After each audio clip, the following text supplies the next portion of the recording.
Hi అండి, welcome to our channel the Telugu housewife Raji. నేను బాగున్నాను, మీరు చాలా బాగుండాలని కోరుకుంటున్నాను. ఈరోజు మా ఇంటి దగ్గర పూసిన పువ్వులు, నూరు వరహాలు, ఢిల్లీ కనకాంబరాలు, కొబ్బరికాయ తీసుకొని సింగరకొండ వెళ్తున్నాను. వాహనాల మార్నింగ్ ఈవినింగ్ వ్లాగ్ అండి. వాహనాలు పూజ చేయించుకుంటారు. గుడి కన్స్ట్రక్షన్లో ఉందండి. ఇక్కడ ప్రసన్నాంజనేయ స్వామి ఎంతో మహిమగల స్వామివారు. ఎంతోమంది అనారోగ్య సమస్యలు మరియు సంతానం లేనివారు 40 రోజులు మండలం చేస్తారండి. ఆ 40 రోజులు అక్కడే ఉండి బ్రహ్మముహూర్తంలో స్నానం చేసి గుడి చుట్టూ ప్రదక్షిణలు చేస్తారు. సాత్విక ఆహారం తీసుకుంటూ స్వామివారి సన్నిధిలోనే ఉంటారు. ఎంతోమందికి వారి సమస్యలన్నీ తీరినాయండి. గుడి కన్స్ట్రక్షన్లో ఉందని చెప్పాను కదండి, వీలైన వరకు తీశాను. చుట్టూ పునాదులు తీసున్నాయి. ఇదిగో ఇక్కడ స్వామివారి వాహనము ఒంటె అండి.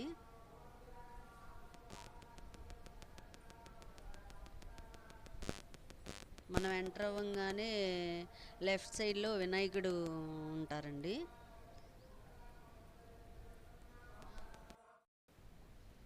మొదటిగా వినాయకునికి నమస్కారం చేసుకొని అక్కడ పెద్ద గంట ఉండిద్ది చూడండి, చాలా బాగుంటుంది పెద్ద గంట. తర్వాత వెళ్ళి ఇంకా ప్రదక్షిణలు చేసుకున్నామండి. గర్భగుడి వరకే ఉంది, మిగిలినంతా పడేశారండి. చుట్టూ స్టార్ట్ చేశారు కట్టడము. గర్భగుడి చుట్టూ మాత్రమే తిరగడం చాలా అదృష్టం అని ఫీల్ అవుతానండి నేనైతే. వెళ్ళినప్పుడల్లా ఖచ్చితంగా ప్రదక్షిణలు అయితే చేస్తాము. ఇక్కడ స్వామివారికి 108 ప్రదక్షిణలు మొక్కుకొని చేస్తారండి. ఒకే రోజు మార్నింగ్ వచ్చి 108 అయ్యే వరకు చేసి వెళ్తారు. కొంతమంది అయితే అలా చేయలేని వాళ్ళు వారాలు చేస్తారండి, 5 వారాలు. ఒకే వారంలో మంగళవారం, శనివారం అలా అయినా చేయొచ్చు. లేకపోతే ఓన్లీ శనివారం అను లేకపోతే మంగళవారం అను పెట్టుకొని 5 వారాలు 108 ప్రదక్షిణలు అయ్యేలాగా చూసుకుంటారు. నేనైతే ఒకేసారి చేయలేనండి.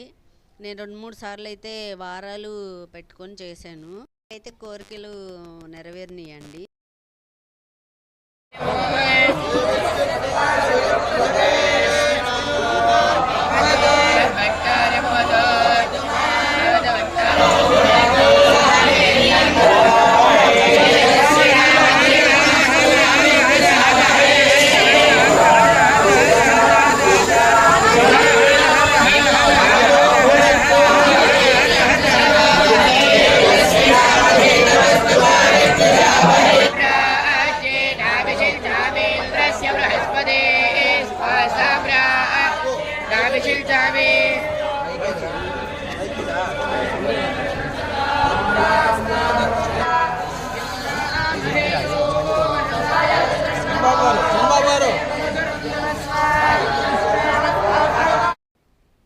చూశారు కదండి, అభిషేకము చాలా బాగా జరిగింది ఆ రోజు.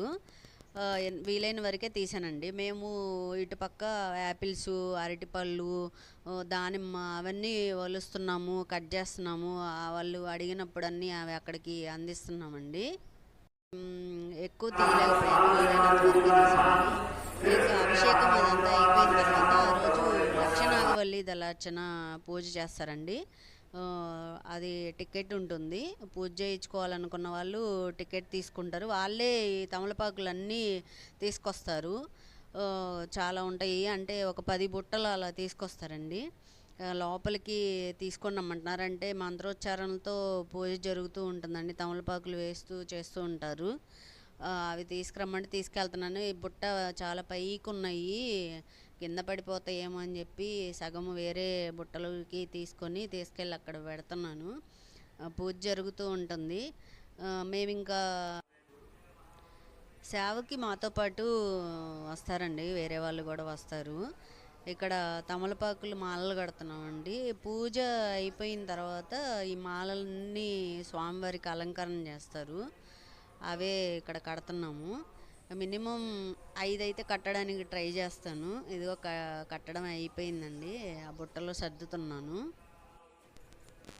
తర్వాత నక్షత్ర హారతి, ఏకహారతి, ఇవన్నీ 3 ఒత్తులతో ఒకటి ఉంటుందండి, 5 ఒత్తులతోటి ఒకటి ఉంటుంది.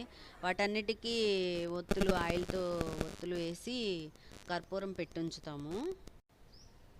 మీలో ఎంతమంది ఇలా మీ దగ్గరున్న గుళ్ళకి సేవకు వెళ్తారు? కామెంట్ చేసి చెప్పండి. నాకైతే ఇష్టమండి. ప్రతి పౌర్ణమికి వెళ్తాను, అమావాస్యకి వెళ్తాను. ఈసారి అమావాస్య పూజ చూపిస్తానండి. అవి అరటిపళ్ళతో చేస్తారు. చాలా బాగుంటుంది. అరటిపళ్ళు కూడా మాలలు కట్టి ఇలానే చేస్తాము. ఇగో ఇంకా కట్టినయన్నీ తీసుకురమ్మన్నారు పంతులు గారు. తీసుకెళ్ళి అక్కడ పెట్టేశాము. అలంకారం అయిపోయింది. నైవేద్యాలు అయి సమర్పించిన తర్వాత మాకు ఆ పూజ చేసిన ఈ ప్రసాదము, ఆ తమలపాకులు కూడా ఇస్తారండి. ఈ అలంకారం అయితే ఇలా ఉంటుంది, చూసేయండి ఇంకా.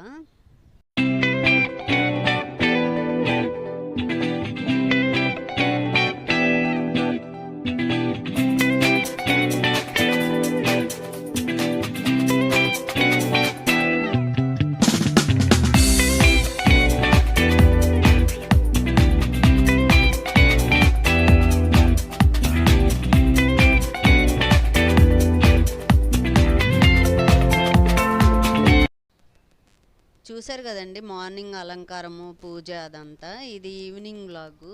తిరునాళ్ళ రోజు సాయంత్రము వెళ్తున్నాము. ఇది అక్కడ ఫ్రంట్ నుంచి ఎక్కువ దూరం ఉంటుందని మేము బ్యాక్ సైడ్ దిగి వెళ్తున్నామండి లోపలికి. స్వామివారిని దర్శనం చేసుకొని మధ్యలో ఐస్ క్రీములు తిందాం అన్నారండి మా వాళ్ళంతా. అక్కడే ఆగాము, ఐస్ క్రీమ్ తీసుకుంటున్నాము.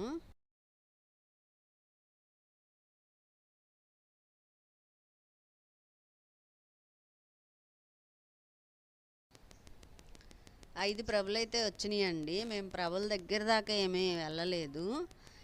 ఏదో చిన్నగా వెళ్తున్నాము. మా తమ్ముడి పిల్లలు, ఇద్దరు చిన్న పిల్లలు ఉన్నారండి. వాళ్ళకి ఏవో కొన్ని బొమ్మలు తీసుకున్నాము. ఈ రోజుకైతే ఇదే అండి నా వీడియో. మరొక మంచి వీడియోతో మళ్ళీ కలుస్తాను. ఆ రోజు సాయంత్రం అలంకారము కూడా పెడుతున్నాను, చూడండి.